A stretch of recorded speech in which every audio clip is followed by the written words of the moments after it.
Halo rekan peternak, seperti biasa saya hari ini mengisi kesibukan di tengah-tengah PPKM. Kita sama-sama tahu pergerakan dibatasi, tapi tetap kita jaga produktivitas. Bagaimana tetap produksi, bagaimana tetap produktif walaupun harus hanya di rumah. Biasanya saya isi waktu untuk membalas email, biasanya nanti ada membalas chatting teman-teman. Terus ada juga kita Google Meet, jadwal, nge-zoom bareng. Nanti di akhir pekan biasanya saya mengisi dengan YouTube. Nah, ini ada satu yang baru dari kami, dari grup Goldcoin Feed. Kita akan servis pelanggan Goldcoin dengan podcast. Jadi kita mau untuk masyarakat NTT khususnya, Pulau Flores, Pulau Timor, dan Pulau Sumba, kita akan eksklusif nih buat nih, walaupun bisa dikonsumsi juga peternak babi lainnya, eksklusif membuat khusus untuk peternak-peternak rumahan yang ada di sana. Jadi stay tune di channel YouTube saya, di podcast saya, ataupun di link-link page atau WA yang saya bagikan. Semoga tetap informatif, selalu produktif, dan membantu rekan-rekan semua. Nah, hari ini saya mau cerita satu hal tentang sesuatu yang update, yang baru, yang perlu dikembangkan oleh seluruh peternak di seluruh Indonesia. Saya rasa untuk mengadopsi ketika ada ancaman dilarang pakai antibiotik di dalam pakan, dilarang menggunakan AGP di dalam pakan, antibiotik growth promoter, AGP ban, dilarang. Jadi bagaimana kalau sudah dilarang atau stok sudah tidak ada di pasaran? Apa yang harus kita buat? Nah, stay tune, saya mau kasih tunjuk. Oke, sebentar, saya matikan dulu laptop saya. Oke, jadi kita langsung ya. Di dalam rumah yang kecil, kita coba tetap produktif bagaimana memanfaatkan lahan sekecil apapun. Jadi, di sini rekan-rekan.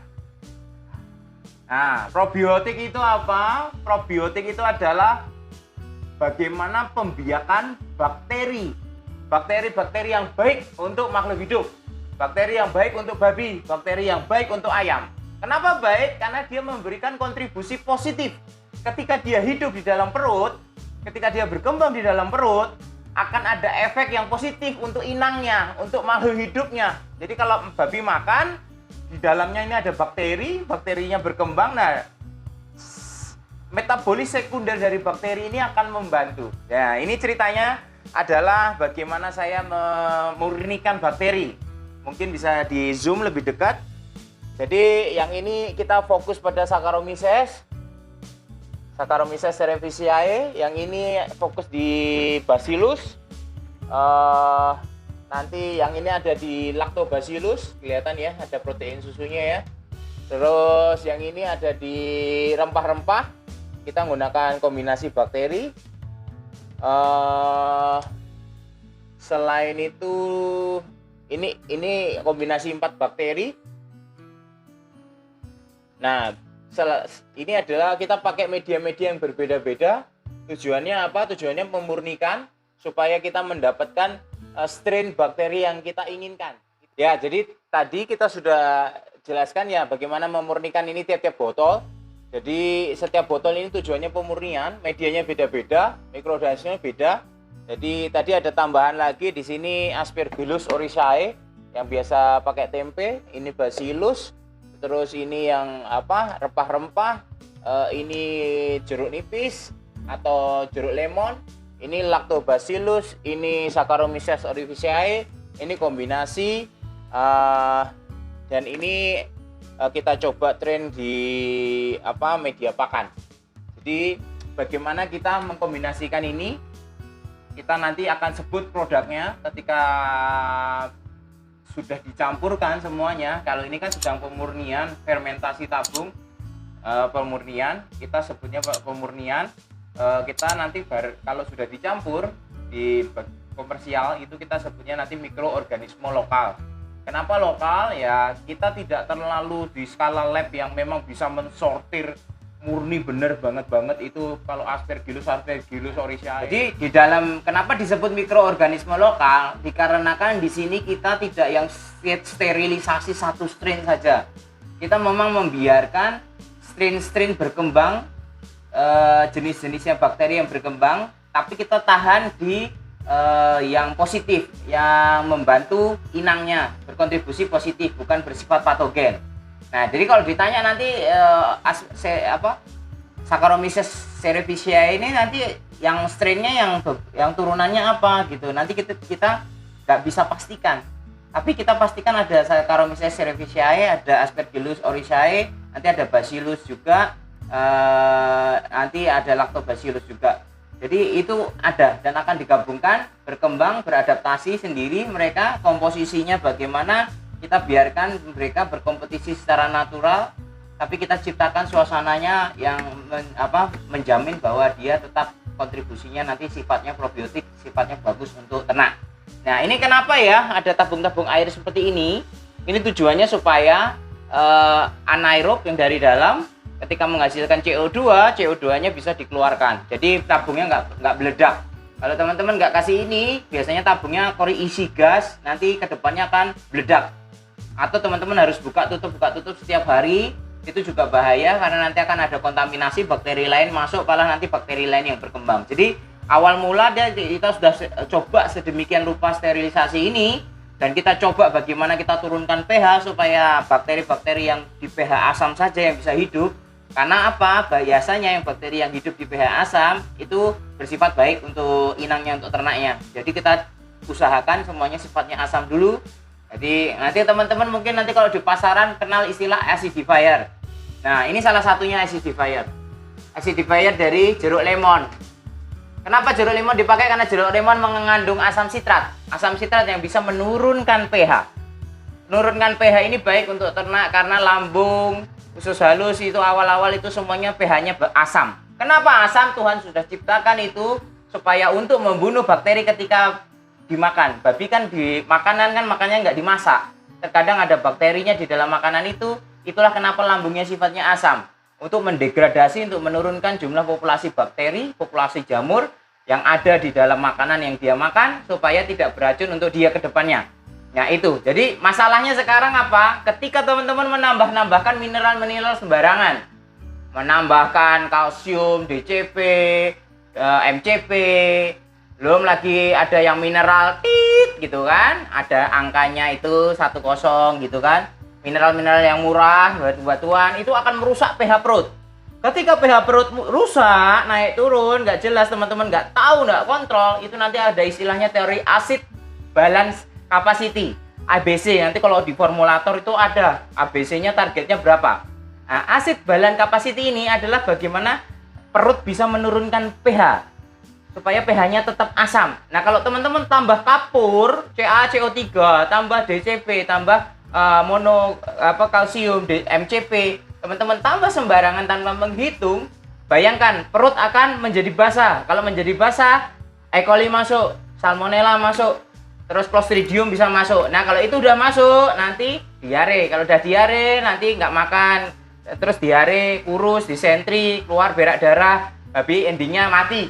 Nah, las-las teman-teman nanya, Pak, babinya mencret, obatnya apa? Babinya mencret, obatnya apa? Obatnya ya karena terkadang satu bisa jadi salah formulasi, kedua lingkungannya kotor, ketiga mungkin kalau lagi menyusu sama induknya lagi sakit, jadi susunya nggak bagus. Jadi nutrisi penting, lingkungan penting, dan yang terakhir adalah genetik, segitiga sama kaki, jangan lupa. Nah, permurnian ini biasanya 7-10 hari teman-teman. Medianya dari apa? Biasanya kalau saya tidak pakai molasses. Makanya saya jamin ini produk kualitas nomor 1. Jadi kita nggak pakai molasses. Kenapa? Karena molasses itu mengandung mineral yang bisa menyebabkan piglet diare. Jadi saya nggak pakai molasses untuk pengenceran ini. Saya pakai gula aren atau gula pasir atau gula jawa. Terserah nanti di pasar teman-teman bisa dapatnya apa. Tapi usahakan jangan pakai molasses. Molasses itu kan by product. Kalau by product jadi itu kualitasnya pasti sudah downgrade. Nah, selain itu dia juga mengandung mineral potasium kalau tidak salah, yaitu yang akan menyebabkan anak babi nanti diare karena electrolyte balance yang tidak seimbang. Ini untuk tahap pertama, makan sekitar 7-10 hari. Nah, selanjutnya nanti ada di satu area lagi di luar, nanti saya akan tunjukkan. Tapi sebelum saya tunjukkan itu, saya akan coba lihatkan packaging yang sudah jadi. Nah, ini teman-teman, sebagaimana saya menyimpan sebelum kita distribusikan. Jadi kita simpan dulu di botol 1 liter. Jadi ini yang akan nanti teman-teman dapatkan di pasaran. Jadi botol ukuran 1 liter ini sifatnya sudah apa ya, bakterinya dorman ya, bakterinya sudah tidur ya. Tidur, asamnya juga sudah di pH 3 atau pH 4. Dia sudah pH 4. Jadi bisa juga menjadi acidifier untuk air minum, untuk menurunkan pH air minum supaya nggak banyak juga bakteri patogen di air minum. Selain itu juga dia adalah biangnya. Mikroorganismenya ada di dalam sini. Jadi kalau teman-teman encerkan ke dalam air, nanti dia akan berkembang biak secara alami di dalam air minum. Nanti akan dikonsumsi, dicampur pakan atau dicampur air minum, akan dikonsumsi oleh ternak. Nah, ternak yang mengonsumsi ini tiap hari pasti kesehatannya akan meningkat, daya cerna pakan akan meningkat. Kenapa? Karena akan dibantu oleh mikroorganisme. Kenapa sapi itu adalah hewan yang paling efisien, dikasih makan rumput bisa dapat daging. Gak ada hewan lain yang bisa merubah rumput jadi daging. Babi masih butuh jagung, masih butuh karbohidrat. Kalau sapi nggak butuh karbohidrat, dia butuhnya serat. Dikasih makan jerami pun dia bisa jadi daging. Kenapa? Karena ada bakteri. Nah, bagaimana kita menciptakan bakteri ini walaupun babi adalah ternak monogastrik, di mana kita sama-sama tahu dia tidak punya perut fermentasi. Tapi ingat, babi masih punya sekem. Dia masih punya perut belakang untuk fermentasi, dan itu bisa menghasilkan energi untuk bantu. Apalagi babi menyusui, dia sangat butuh energi dari serat untuk meningkatkan lemak dari susu yang akan diproduksi untuk si anak. Jadi semakin banyak seratnya yang dikasih dimakan indukan dan difermentasi oleh bakteri di dalam perut, akan menghasilkan volatile acid yang akan meningkatkan lemak susu dan akan membuat anak babinya gemuk-gemuk, warnanya pink, sehat-sehat, lincah-lincah, nggak diare, tumbuh normal. Nah ini, jadi silakan didapatkan ini saya prioritaskan di pasar Bali. Nanti akan koperasi yang mendistribusikan ini. Jangan khawatir untuk pengguna pakan Goldcoin. You can trust this one. Kamu bisa dapatkan ini free untuk trial. Silakan hubungi distributor kami. Untuk khusus pelanggan-pelanggan pakan Goldcoin akan mendapatkan testing ini untuk trial free. Kita coba di kandang masing-masing. Jangan lupa testimoninya ya. Kalau sudah coba dan hasilnya memuaskan, kita akan push ini penjualan ini. Ya, jadi ini adalah salah satu jawaban rekan-rekan peternak Bapak Ibu. Jadi untuk menghadapi wabah-wabah yang sekarang ini sedang terjadi, satu-satunya cara jawaban sekarang ini adalah meningkatkan imunitas dari ternak tersebut. Jadi bagaimana kita memberi makan tidak hanya fokus pada pertumbuhan, tapi bagaimana kita fokus juga terhadap imunitas. Nah, bagaimana kita menciptakan imunitas? Kalau ibu-ibu, bapak-bapak ingat itu ada iklan bagaimana kita memakan itu yogurt. Kita makan yogurt itu bakteri baik akan melawan bakteri jahat. Sama prinsipnya ini yogurt. Kita masukkan bakteri baik supaya dia perang dengan bakteri yang jahat. Jadi bagaimana dia nanti metabolisme sekundernya, dia akan menghasilkan asam. Asam itu akan menurunkan pH. pH-nya turun, bakteri-bakteri patogen itu akan mati.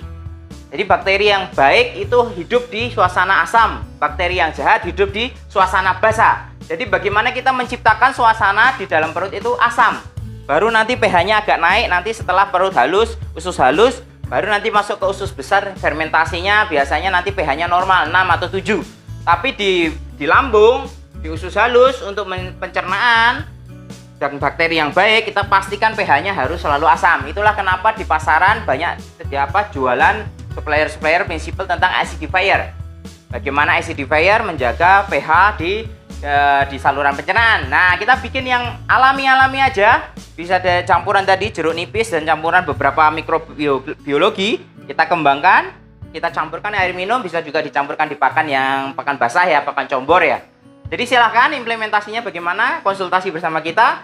Di era sekarang ini ketika antibiotik dilarang, semuanya serba susah, harga semuanya naik. Salah satu jawabannya adalah mikrobiologi ini.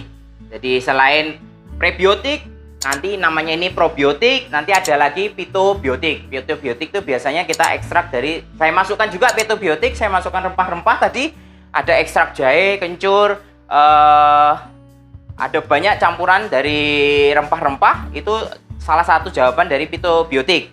Nah, ini campuran mikrobiologi itu probiotik. Nanti kalau makanannya ini biasanya kita kasih manan, kita kasih serat fermentable, serat yang terfermentasi atau karbohidrat terfermentasi, itu kita namanya ngasih makan bakterinya, jadi namanya prebiotik.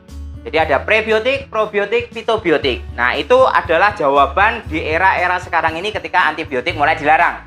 Terus belajar. Jadi ikutin saya, satu proses lagi ada di depan, saya akan tunjukkan sebelum di packaging apa yang dilakukan. Yuk kita ke sana yuk. Ini adalah tabung fermentasi yang kedua. Tadi yang pakai galon-galon yang kecil-kecil, yang 20 literan, itu adalah fermentasi tahap pertama. Itu adalah pemurnian dari strain. Nah, ini adalah fermentasi tahap kedua, yaitu penggabungan beberapa strain tadi, sehingga ada kombinasi antara Bacillus, Aspergillus, terus ada Lactobacillus, dan juga nanti ada Saccharomyces cerevisiae. Jadi semua itu diadaptasikan di sini. Biasanya ini makan waktu 10-15 hari. Jadi kalau total ini sekitar hampir 1 bulan kita untuk menjadikan produksi botol-botol yang ukuran 1 liter ini kita packaging. Nah, ini jadi kita adaptasi dari yang tadi botol 20 literan, kita transfer ke sini. Di sini makan waktu 10-15 hari, dan setelah itu kita kemasin kecil-kecil, siap dilabel dan siap didistribusikan. Jadi saya rasa itu tetap semangat, terus belajar, banyak ilmu pengetahuan, ilmu padi semakin berisi semakin menunduk, tetap semangat, jaya-jaya peternak Indonesia. Baik.